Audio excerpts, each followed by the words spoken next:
Group 2 aspirants అందరికీ గూడా నమస్కారం అండి. మనకి ప్రిలిమ్స్‌లో ఇండియన్ సొసైటీ 30 మార్కులు గాని ఉంది. చాలామంది గతంలో వచ్చినటువంటి ఇండియన్ సొసైటీ పేపర్ చూసి చాలా భయపడుతున్నారు. కానీ అసలు ఇండియన్ సొసైటీ చదవకుండా ఓకేనా, ఈ సబ్జెక్ట్‌లో దాదాపు 15 మార్కుల వరకు గూడా మనం సాధించవచ్చు. మరి ఎలా సాధించవచ్చు అనేది ఈరోజు మన వీడియోలో డిస్కషన్ చేద్దాము. నోట్ ఒక డిస్క్లైమర్ ఉంది. ఏంటంటే చదవొద్దు అంటే ఆ సబ్జెక్ట్‌ని పూర్తిగా పక్కన పడేయమని కాదండి. జనరల్ స్టడీస్ చదివేటప్పుడు కూడా మనకి ఇండియన్ సొసైటీ కవర్ అవుతుంది. జనరల్ స్టడీస్ కంప్లీట్‌గా చదువుకొని వెళ్ళినా సరే మనకి సొసైటీలో దాదాపు 12-15 మార్కులొచ్చే అవకాశం ఉందని చెప్పేసి ఈ వీడియో ద్వారా చెప్పడం జరుగుతుంది. ఓకే. సరే, ఇప్పుడు మన వీడియోలోకి వెళ్దాం చూడండమ్మా. ముందుగా హిస్టరీ అమ్మ. చూడండమ్మా, హిస్టరీ. భారతదేశపు చరిత్ర. ఓకే. ఒక్క నిమిషం చూడండి. మనం హిస్టరీ చదివేటప్పుడు వేదిక్ సివిలైజేషన్ చదువుకుంటాం. వేదిక్ సివిలైజేషన్, వేద నాగరికత చదువుకుంటాం. Okay. Vedic civilisation 2 parts. Early Vedic civilisation, later Vedic civilisation. తొలి వేద నాగరికత, మలి వేద నాగరికత. మరి ఈ వేదిక్ సివిలైజేషన్‌లో ఉన్నటువంటి లిటరేచర్ గురించి చదివేటప్పుడు అవే అంశాలు మనకి సొసైటీలో రిలీజియన్ అనే టాపిక్‌లో వస్తాయి. చాలా ఇంపార్టెంట్. 4 వేదాల గురించి చదువుకుంటాం. ఆ అంశాలొస్తాయి. చాలా అంశాలు ముడిపడి ఉన్నాయి. రెండో ఇంపార్టెంట్ పాయింట్ ఏంటంటే, చూడండమ్మా, ఎర్లీ వేదిక్ పీరియడ్‌లో వుమెన్ యొక్క స్టేటస్ ఏంటి? తర్వాత లేటర్ వేదిక్ పీరియడ్‌కి ఏ విధంగా చేంజ్ అయింది? సమాజంలో మహిళ స్థానం ఏంటి అనే అంశం మీద గూడా మనకి ప్రశ్న అనేది వస్తుంది ఇండియన్ సొసైటీలో. మనం వేదిక్ ఏజ్ నుంచి గూడా కంపేర్ చేసుకొని రావాలి. ఓకే. ఇండస్ వ్యాలీ సివిలైజేషన్‌లో, సింధు నాగరికతలో సమాజంలో మహిళ పాత్ర ఏ విధంగా ఉంది? అదే విధంగా వేద నాగరికతలో ఏ విధంగా ఉంది? ఓకే. ఈ విధంగా మౌర్యాస్, గుప్తాస్, చోళాస్, కానీ వీటన్నిటికంటే ఇంపార్టెంటు వేదిక్ సివిలైజేషన్‌లో మహిళ పాత్ర ఏ విధంగా ఉంది? అది మనకు చాలా ఇంపార్టెంట్. ఓకే. నెక్స్ట్ ఇది మనకి సొసైటీలో వుమెన్ అనే టాపిక్, మీరు వుమెన్ అనే టాపిక్ చూసుకున్నట్లయితే 3 టైమ్స్ మెన్షన్ చేశారు సిలబస్‌లో చూడండమ్మా. ఓకే. నెక్స్ట్ ఇంపార్టెంట్ ఏంటంటే, అదే విధంగా రిలీజియన్ అనే టాపిక్ చెప్పుకునేటప్పుడు మనకిక్కడ ఓకే, ఇండస్ వ్యాలీ సివిలైజేషన్‌లో ప్రకృతిని పూజించేవారు. తర్వాత ఓకే, ఈ యొక్క వే ఆఫ్ వర్షిప్‌లో ఏ విధంగా చేంజెస్ వచ్చాయి.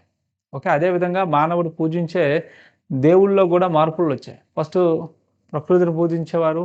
అలాగా ఎటువంటి మార్పులొచ్చాయి. హిస్టరీలో మనం చదువుకుంటాం. ఇవన్నీ గూడా సొసైటీలో ఉన్నాయి. ఓకే. అదే విధంగా భక్తి మూవ్‌మెంట్ చూడండమ్మా. భక్తి మూవ్‌మెంట్ గూడా వెరీ ఇంపార్టెంట్. భక్తి మూవ్‌మెంట్ నుంచి ఖచ్చితంగా హిస్టరీలో ఒక మార్కు, సొసైటీలో గూడా ఒక మార్పొస్తుంది. అర్థమవుతుంది గదండీ! సోషియో చూడండమ్మా. Socio reforms movement. Socio reforms movement నుంచి గూడా మనకి సొసైటీలో చాలా అంశాలు మీరు ఇంటర్‌లింక్ చేసుకోవచ్చు.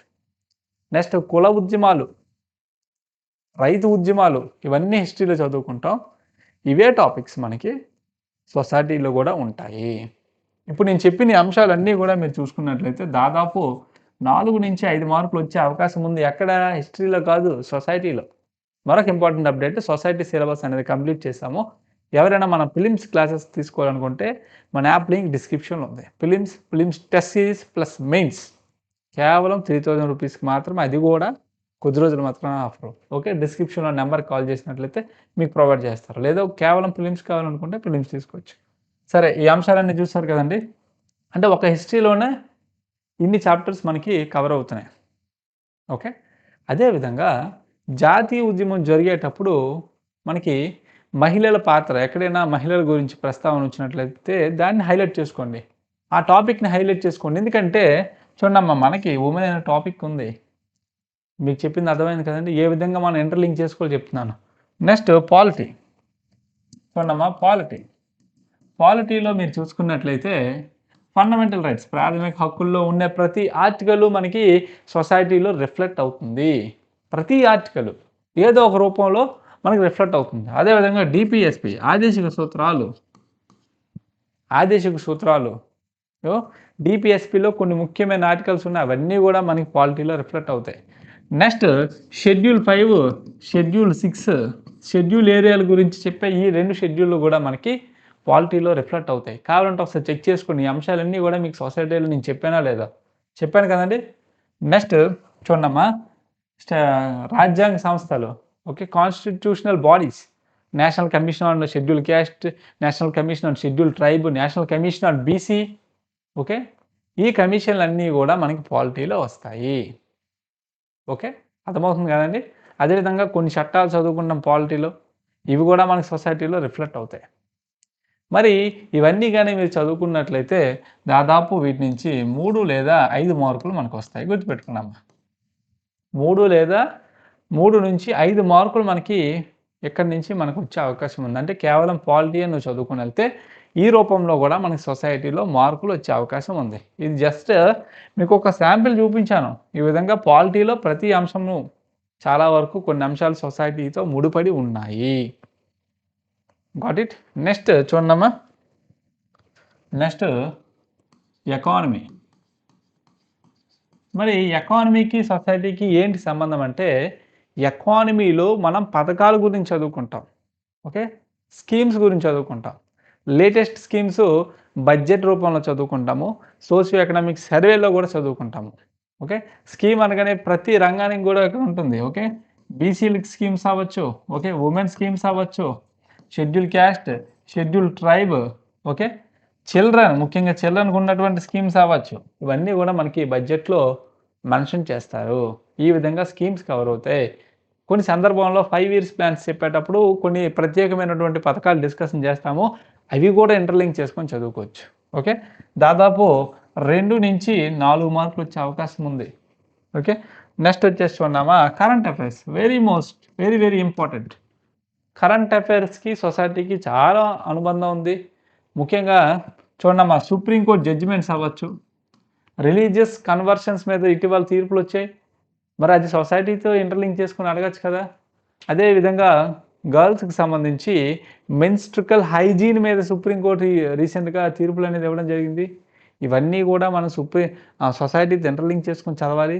ప్లస్ చాలా ఇంపార్టెంట్ స్కీమ్స్ ఉంటాయి. ఎప్పుడూ కూడా వార్తల్లో కొన్ని ముఖ్యమైన పథకాలు ఉంటాయి. ఫర్ ఎగ్జాంపుల్ దివ్యాంగ శక్తి.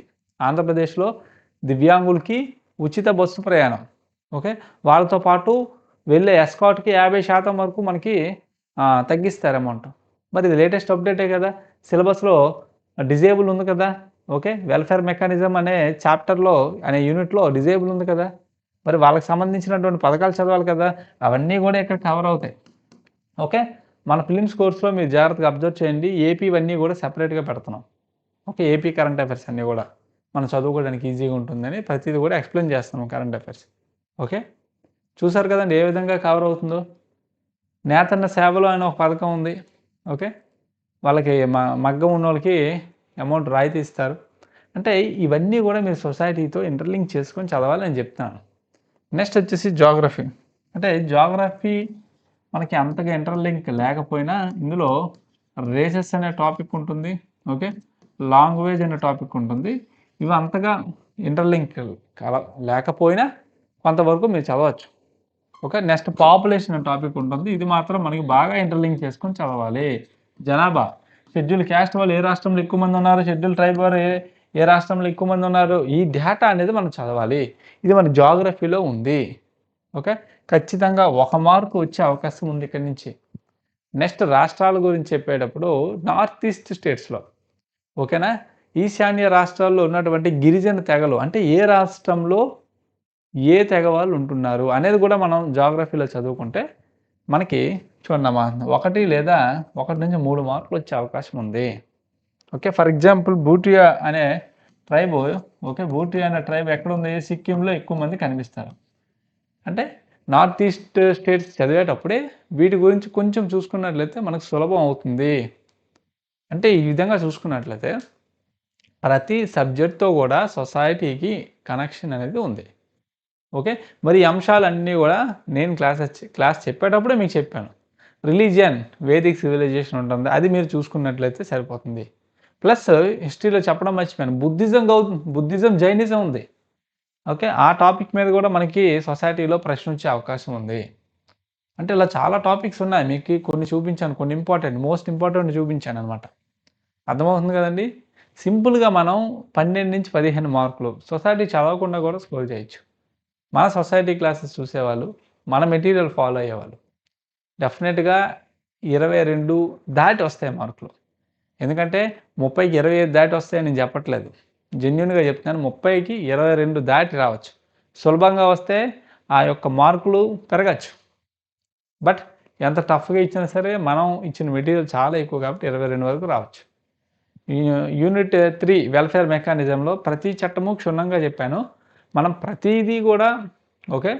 అంత డెప్త్‌గా ఇస్తాడంటే గతంలో అడిగినటువంటి ఆ చేదు అనుభవాలు దృష్టిలో పెట్టుకొని ప్రతి చట్టము నేను క్షుణ్ణంగా ఎక్స్‌ప్లెయిన్ చేశాను. ప్లస్ ఎప్పటికప్పుడు వెల్ఫేర్ స్కీమ్స్ కూడా మనం యాడ్ చేసుకొని ముందుకెళ్దాం. సరేనా? ఇంకెవరైనా తీసుకోవాలనుకుంటే మన యాప్ లింక్ డిస్క్రిప్షన్‌లో ఉంది. కేవలం ప్రిలిమ్సే కావాలనుకున్న వాళ్ళు ప్రిలిమ్సే తీసుకోండి. No problem. ప్రిలిమ్స్ కూడా స్టూడెంట్స్ రిక్వెస్ట్ మేరకు 1500కే పెట్టడం జరిగింది ప్రస్తుతానికి. Okay. Thank you very much అండి.